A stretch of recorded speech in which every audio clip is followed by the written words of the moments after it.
নমস্কার বন্ধুরা, জিজিএইচ food corner থেকে আপনাদের স্বাগত। আজ আমি বাচ্চাদের মন ভোলানো হ্যাপি হ্যাপি আইসক্রিম তৈরি করে দেখাবো।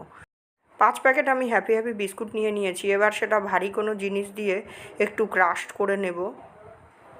আমি রুটি যে বানাই সেটা দিয়েই করে নিচ্ছি। এবার একটা কাপের মধ্যে বিস্কুটের মুখটা কেটে ভরে দেব।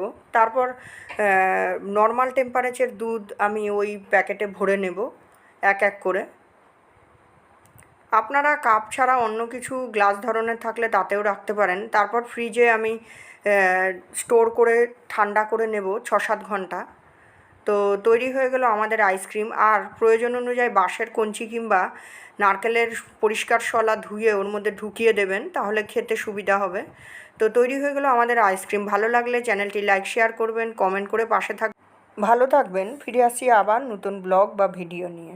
ধন্যবাদ।